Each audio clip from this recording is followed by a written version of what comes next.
To the lesson. So in today's mini video guitar lesson we're going to learn some rock. So if you're the sort of person who's an electric guitarist, and if you like bands like Rage Against the Machine or the Foo Fighters or Green Day or old school stuff like Guns N' Roses or Metallica, then this is definitely the lesson for you. You're really going to enjoy this because we're going to learn power chords. Now you may already know what power chords are, but I'm going to show you some other stuff, and I'm going to teach you another technique too called palm muting, which you're going to find really useful, and you'll realise that it'll make your playing sound a whole lot better.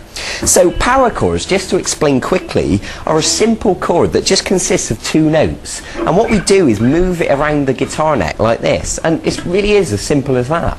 And the other thing I want to tell you is we're going to use a rock sound today. So what I mean by that is we're going to put the distortion on our amp. Now all amps are different. Some of them have buttons you can press, or some of you will have effects pedals, you know, so you can create a distortion like that. But we want to get this rock sound.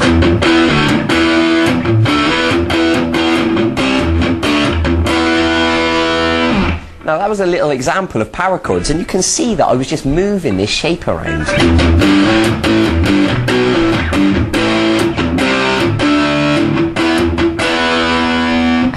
Alright, and you can create really cool stuff like that really easily. So let's get on with it. I want to explain it straight away. So if we take our first finger and put it on the 6th string at fret 7, the first finger is known as the root note or the bass note, and what happens is we always take another finger and put it 2 frets higher on the next string. So just to make that perfectly clear, this finger's on the 6th string at fret 7, this finger is on the 5th string at fret 9. So hold them down nice and tight, and with the plectrum I want you to pluck both those strings, the 6th and the 5th string.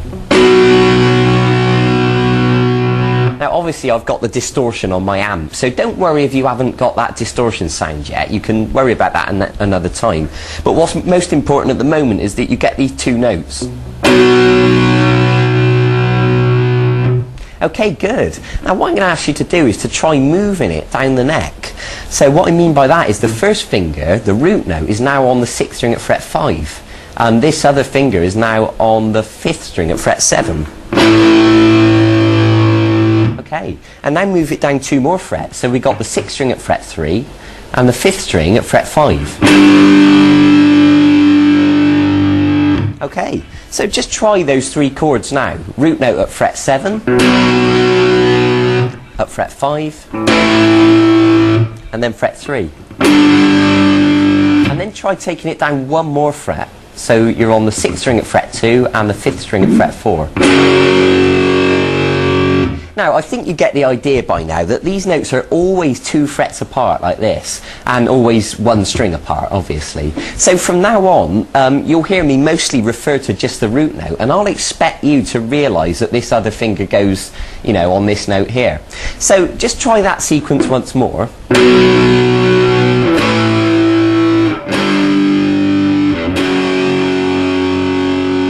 Okay, good. Now another thing you can try is to pluck 4 times on each chord, and you'll hear that that'll make it sound a bit more interesting.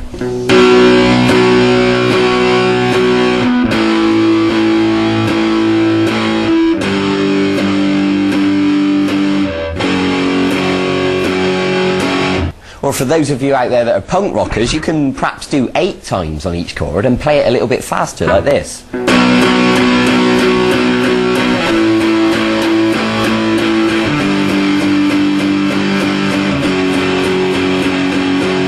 Okay, I think you get the idea. Good. So obviously you can experiment with that. You can change the number of repetitions that you pluck, and you can also move around to different chords.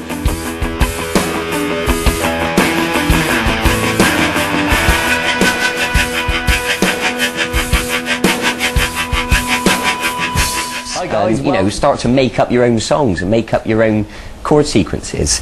Now this other technique that I want to teach you about today is known as palm muting, and we're going to look at our right hand, and it's a little bit similar to the chop. If you think back earlier in the E course where I taught you to strum down, up, chop, up, it's a very similar principle, and what I'm going to ask you to do is to use the palm of your hand to gently touch the strings just a little bit, and what you can do is pluck the power chord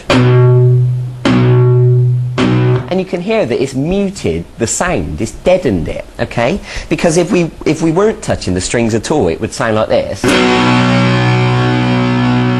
But if we touch them just a little bit with the flesh of the palm of our hand, it sounds like this. Now the trick is to have your palm just right next to the bridge, only touching the strings a tiny little bit. Because what happens if you move your hand too far along, it will just kill the notes completely and you won't hear anything. So what you want to do is experiment. Move your hand too far along and then move it too far back,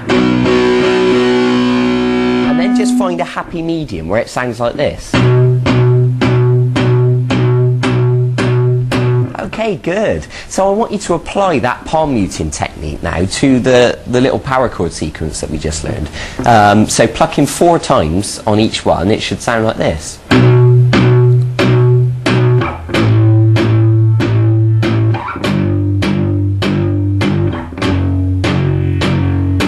So if I speed that up to a full, you know, punk rock speed,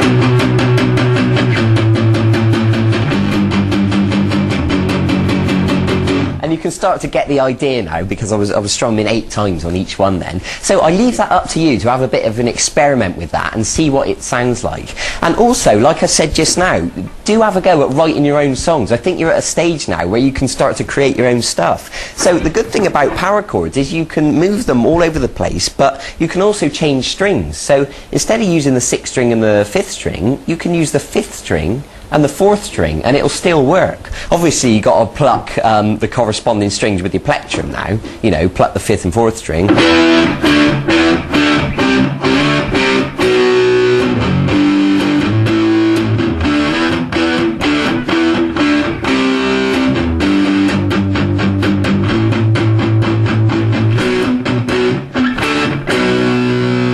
And I was actually just making that up then as I went along, and you can do exactly the same. It really is that simple. Good, so I hope you're excited by that. Bear in mind what I said about the palm muting and experiment using it with and without palm muting. Go and write your own songs now, move these chords around, practice strumming quickly, and also, you know, just going back to basics quickly, make sure these fingers, you're holding them down right next to the fret, because some people start to forget and they end up moving their fingers away or accidentally having them on top of the fret, and that's really no good. Make sure they're right next to the fret, exactly where they should be. So well done for making it this far in the e-course. And also, in the meantime, if you find this really easy and you want to learn other songs, you know, if you like Guns N' Roses, Metallica, Green Day, Rage Against the Machine, anything like that, there's loads of songs on the archive where I'll teach you a full-length video guitar lesson of how to play any of those songs you want to learn. So go and check it out, see if there's anything that really takes your fancy, and you can start to build up a repertoire of stuff, you know, so you can either play with a band or you can play to other people, you know, at a party or something.